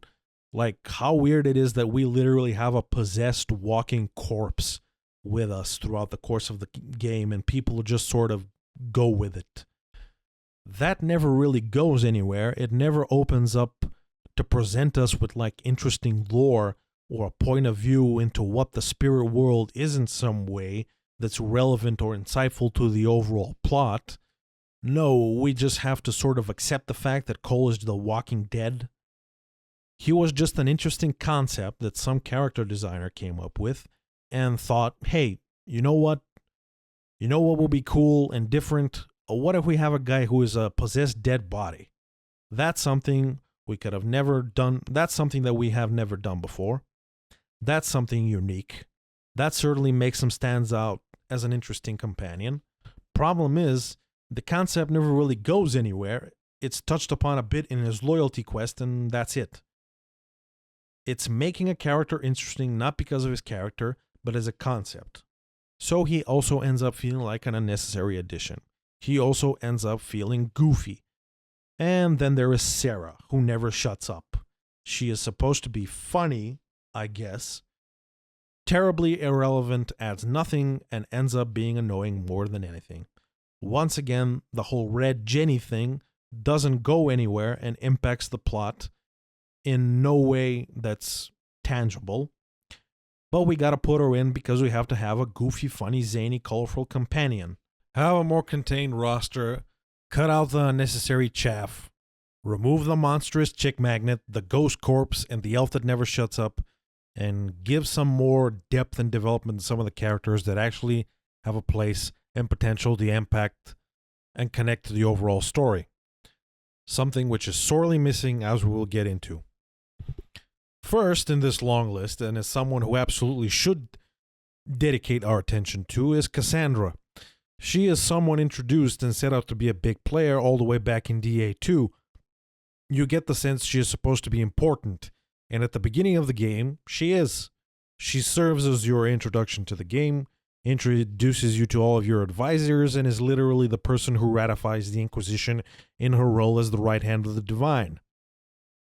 And then the game relegates her to basically a random agent who travels with you and helps you kill bad guys. She has the story with the Seekers, but it's so separated and removed from the main plot that it's basically irrelevant. For someone who was set up to be an important player, she ends up being so underwhelming. Her individual character arc is something that has no bearing on the wider activities of the Inquisition. I can't help but feel like she should have been a much more prominent presence throughout, participating in and contributing to all the important decisions that are made. We should have seen her be an important figure, an active voice overseeing the Inquisition so that it keeps with the original vision of the Divine. Instead, she just gets lost in the shuffle. A disappointing resolution to a character that felt like she had a lot of potential. Next on the list, it's Vivienne, another character that felt like she carried a lot of potential. Previously trusted advisor to Empress Celine herself, she was deeply involved and engaged in the realities of Orlesian politics. She was someone who was sure to have a lot of connections and influence in the Orlesian court and could have played a pivotal role in being our bridge and connection to the realities of Orlesian politics. She could have been the gateway necessary to introduce and develop the much-needed depth and complexity to the Orlesian story. She also had the potential to undergo an interesting character arc. We could have learned and seen a resolution to why Celine ultimately replaced her as her mage advisor in favor of Morgan, a resolution that could have fit nicely along with the progression and resolution of the broader Orlesian storyline. Instead, the game kind of forgets Vivienne has this influential backstory, and it barely makes any mention of the fact, only mentioning her as a former advisor to Celine if you choose to take her with you to the Winter Palace. She has no significant contribution or input on the complex political situation in Orlais, even though it feels like she should, and she should have a lot. In the end, she is relegated to just another body to fight alongside you in the field and has an offbeat love story about her dying husband, which once again added nothing to the overall plot. Another disappointing addition. Next up is Dorian. Dorian is great in his part as being the bridge to the mage questline, and he feels like a prominent and important presence throughout that questline. He also serves as a great Tevinter connection, a sorely necessary one, seeing as how Corypheus is a former Tevinter mage, serving as a gateway to further world building. He is also great to have around, being generally fun, and his humor, unlike with other examples already discussed, actually lands effectively. But just like many others in this inflated roster, Past his initial introduction, he quickly becomes irrelevant and gets lost in the shuffle. He could have offered interesting perspectives on the mage plight as a voice for mage freedom if that storyline was developed in a deeper and more impactful way. He could have helped us uncover and learn more about Corypheus and develop our villain arc a little bit more through his Tevinter connection, but we get none of that. He is great, he is fun, but once again ends up being irrelevant. Next on the chopping block is the one and only Blackwall. I already dedicated a lot of attention to him in my discussion of the Warden plot, so I won't relegate that much time to him now. I already said pretty much everything I wanted to say. Overall, he stands as a huge missed opportunity to pull off some masterful storytelling, and that's a shame. Instead, we get Stroud. Let's separate a minute to discuss Cullen a bit. Though an advisor, he still stands as a squandered potential like so many of his compatriots. Considering his background, he could have been the Templar connection to this game. He could have been our gateway, introducing and representing their point of view in this conflict. We could have gotten some great scenes with him and Dorian maybe going at it, serving to portray the opposing viewpoints in the Mage-Templar conflict, conveying the themes of this conflict as a central focus of the story a lot better. We could have had, as a result, we could have been given a lot more to consider and ponder when having to navigate resolving the conflict. But we don't get that. The plot line instead is resolved in an abrupt, throwaway way that is, and these themes and topics are never evoked again. Cullen is kind of there and he's okay. His story about overcoming Red Lyrium is fine, and his romance is fine. He is fine. But just imagine what could have been. Next is my favorite, the one and only Leliana. I'm generally happy with how the game treats her. She is one of few, if not only, that actually gets a satisfying character arc, with the game touching upon her grief over the divine, her questioning her faith and losing hope, managing to allude to and establish an internal struggle, adding actual depth to her character. And regardless of what choice you do make at the end in her personal storyline, both decisions result in an actual satisfying resolution to that struggle, bringing her arc to a satisfying close. Sure, the game has to contend with some unfortunate leftovers from previous games, like making her a lyrium ghost if you actually kill her in Origins, but that stems from the nature of these games being a choice-driven experience. They could have just retconned that and it would have been just fine, but this is generally not too big of a distraction to derail her presence in the game from being good. And she generally is.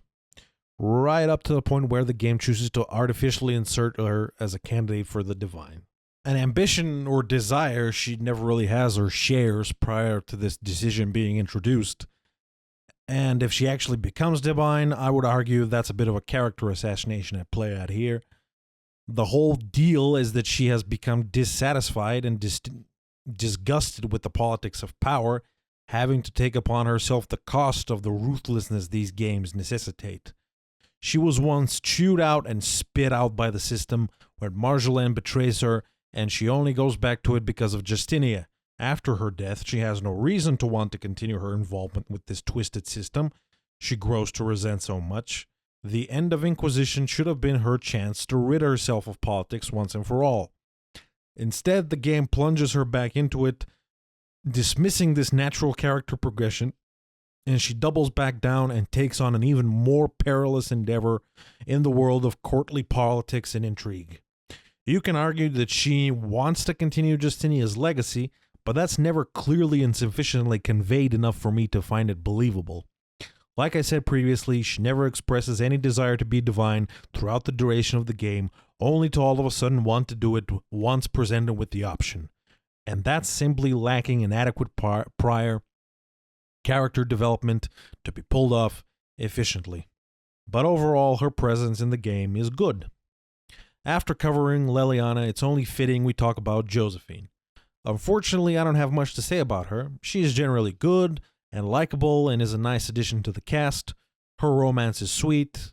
She does not have some tremendous plot relevance, but that's true for literally everyone, so I give her a pass. She is generally an enjoyable presence, and that's all I have to say about that. In the same vein is Varric. Good choice to bring back a character from old games, a familiar face to help us connect with the present setting. Does he really have a reason or any motivation established to fight with the Inquisition past he's a really nice guy and doesn't want people to get hurt? Not really. Does he undergo anything resembling an arc? Not really. But like Josephine, he is likable and enjoyable, so I can give him a pass. So yeah, Varric is a nice guy, nice to have him around. So who is left? Who haven't I mentioned so far who has incredible plot relevance and was quite an important character who I've yet to touch upon? Oh yeah, Morrigan. Being a favorite from Origins, her presence in the game is of course enjoyable. She is always the source of great banter. She is also seemingly the one character who functions as the connecting piece bridging the overall plot of these games together. It's nice to have a constant significant presence in all these games, bringing some coherence and consistency and serving to introduce new lore and plot developments. It makes you feel like there's something that has been planned out and implied build up ever since Origins, like it's coming through fruition through her storyline, and that's very cool to see and experience. I'm referring to her story with Flemeth and the grand revelation of who Flemeth was. A cool and interesting addition. I also really like what they did with her character with regards to her relationship with her son, if you indeed went down the road of making the old god baby. It was a nice touch to see that she had grown into a better person thanks to him. Overall, she is more than a meaningless cameo. She has her nice moments and nice touches, and overall, I appreciate her presence in the game. But there is one issue with the whole Morrigan plot, as it relates to the elven mythology and magic stuff that's introduced in the game, and it relates back to the true MVP of this game. The one character you can single out as being the most significant, not only considering his role in this, but in future games as well. The one and only Solus. Or as I like to call him, the king of missed opportunities. Which, considering my criticism of the game's characters so far, is really saying something. Where to begin with Solus? Well, fittingly, we can begin at the very beginning. His very introduction to the game is so filled with inconsistencies and plot holes, it can make your head hurt. He is introduced as a random apostate that just randomly joined the Inquisition and was allowed to stay because of his knowledge and experience being, wait for it, a Fade expert. So you're telling me that in the midst of a mage revolt, where the mages are running amok and apostates and blood mages are taking the chance to take up arms, Cassandra Pentagast, a member of the Seekers of Truth, an order dedicated to the prosecution and, if need, elimination of dangerous apostates and blood mages in the name of the Chantry, allowed this random apostate, who could be for all intensive purposes all manners of dangerous and could have God knows what agenda, to not only stay on but to also contribute to the conclave because he is a self-proclaimed Fade expert, whatever that means. Shouldn't she specifically, and if not her, the people with her, be extremely suspicious of any apostate in this time of strife, let alone a guy who knows and who literally admits to have dabbled in and even traveled in the Fade?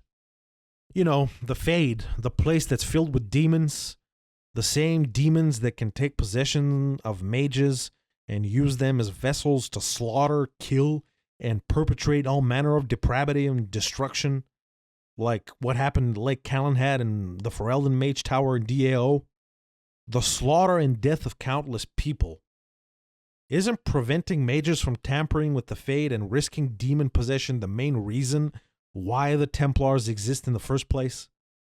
Isn't the whole idea of the Seekers of Truth to prosecute and eliminate precisely dangerous apostates that have tempered with the Fade and have become dangerous as a result? isn't this the whole idea behind the Chantry doctrines that created the Templars and the Seekers to which Cassandra is so devoted to? The same doctrines she is so devoted to, she reinstitutes the Templar Order if she's actually selected as divine. So this person, allows some rando guy, a mage, who openly admits he tampers with the Fade, and has done so regularly, to just tag along. She doesn't take him prisoner, being a potentially dangerous threat. No. Instead, he's just around, and they allow him to be there because he's a Fade expert. Did he whip out some sort of a certificate verifying his status as a Fade expert that made her trust him? None of this makes any sense. Solus is just there. Somehow he showed up at some point. Cassandra, for some reason, let him stay and trusted him enough to let him be free and chill around camp, and that's how we were introduced to him.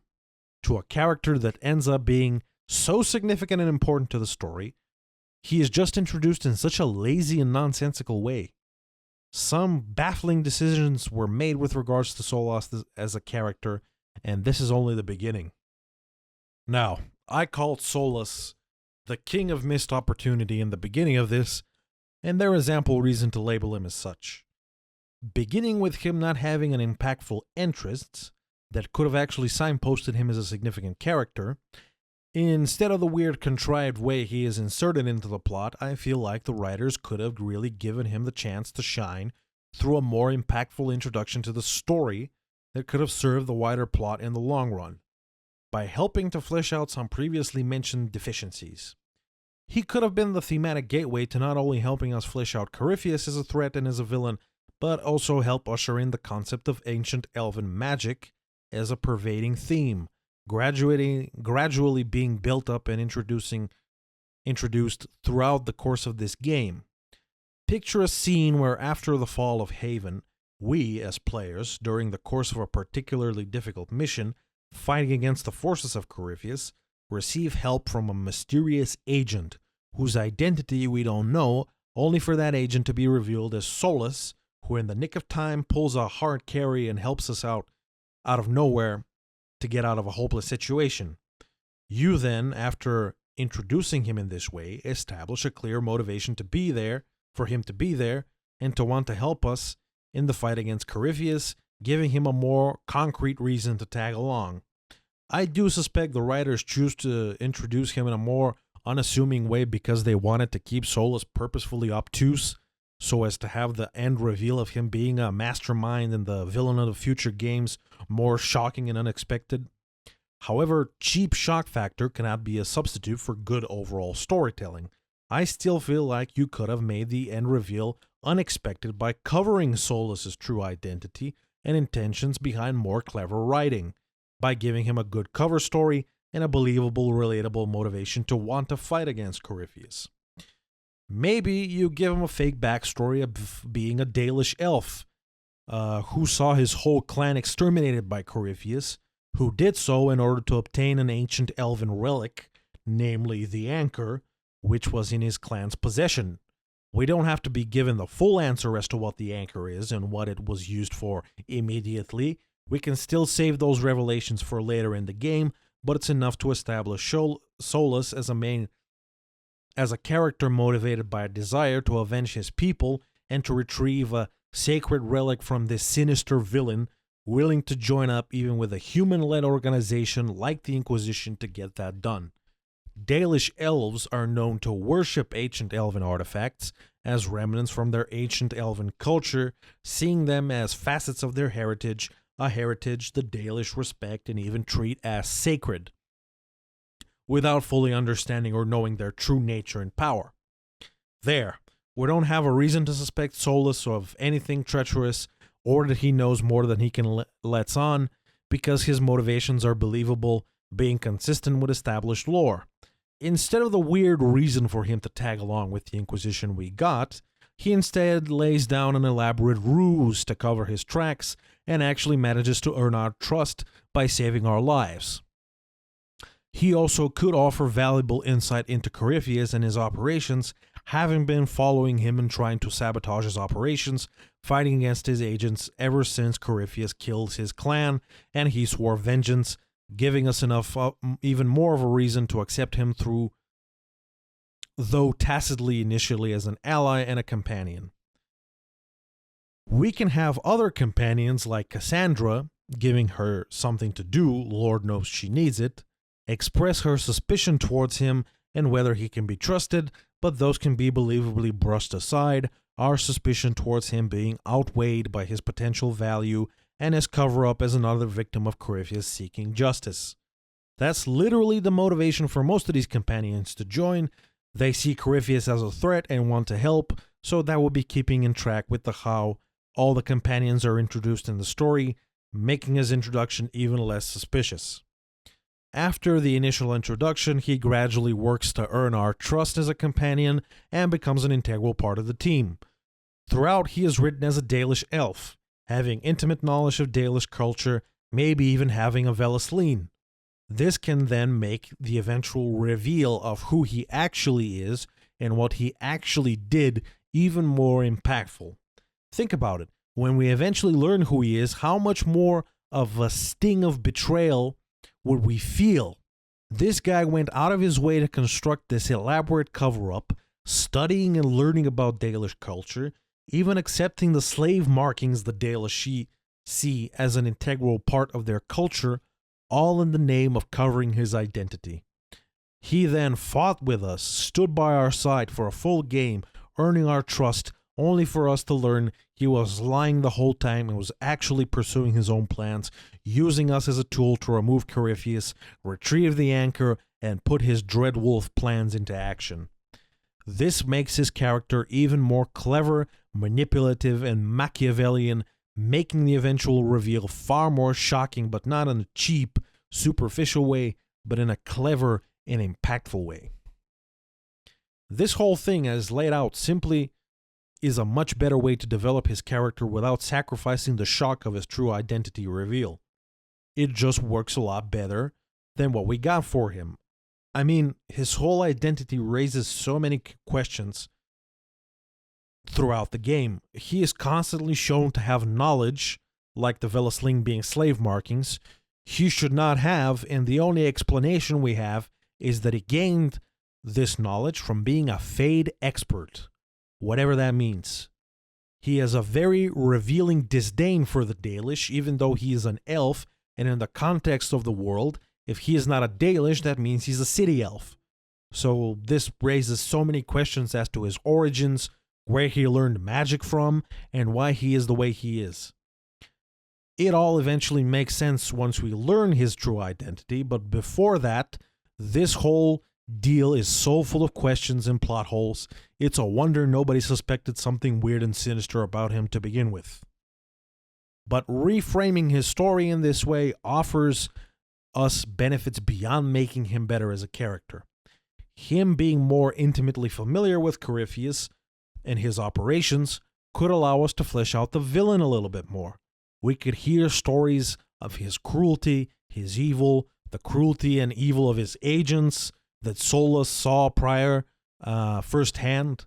He can really help hammer in the point that Corypheus is simply an evil that would not stop at nothing to achieve his goals and aims, helping us to hate him more and see a reason as to why we need to fight to stop him. This would still be telling us, not showing us, but since it's done through one of the companion characters, this would help ground this valuable context into something we can be invested in, namely Solus as a character, his personal struggles, and our relationship with him.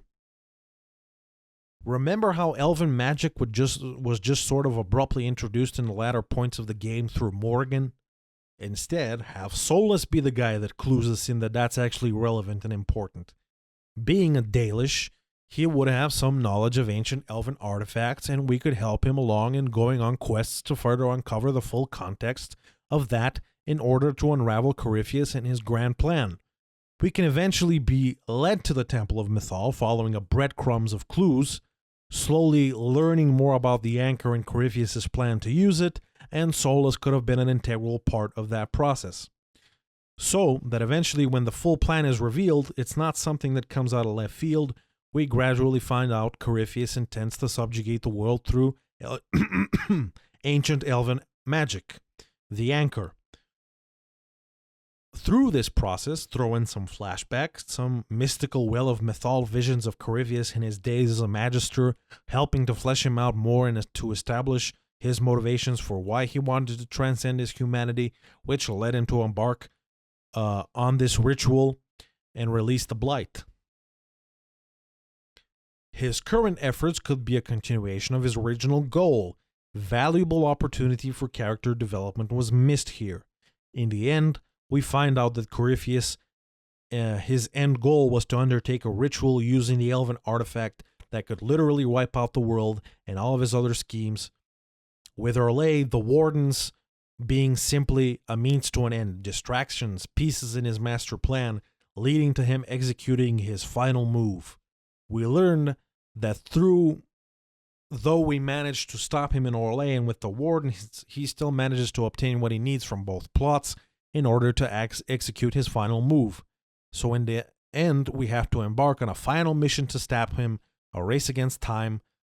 This would make the game ending better, having actual dramatic stakes instead of the main villain being relegated to an afterthought. And all these narrative changes could have stemmed from Solas as a character and his presence in the story, helping to introduce all of this much-needed development. And that's why I call him the king of missed opportunities. Instead, we got an introduction riddled with plot holes, his presence in the story also filled with plot holes, and some weird quests where he talks to a spirit. He, for the most part, is just kind of there in the game story, being completely unassuming, so much so that, like all the other characters, he almost comes off as irrelevant until the final revelation that he was actually behind all of this. He literally does nothing, adds no relevant input, and serves no important role in the story until the very end. He just chills at Skyhold painting his walls. Though fun and interesting, the final revelation is simply not enough to redeem him fully as a character. To summarize, though not evident, I do like Solas. He is fine, but I'm just frustrated by how much potential he had to be more integral to the story. And that's all I have to say about Big Bald. So, in the end, what are we left with? What we can say about Inquisition is that it's a game torn at its core by conflicts. The game does too much and too little at the same time. It gives you size and scope, but not depth. It tends to trade overall quality storytelling in favor of impactful moments. It fails to flesh out plot lines and characters properly. It fails to immerse us in a deep story through structure. Instead, for the most part, we do things as players that feel irrelevant. And it's marked by so much missed opportunity. Simple changes and reframes to the narrative result in a much deeper and more rewarding experience. And due to that, it simply fails to live up to Origins and the special place that game has in my heart.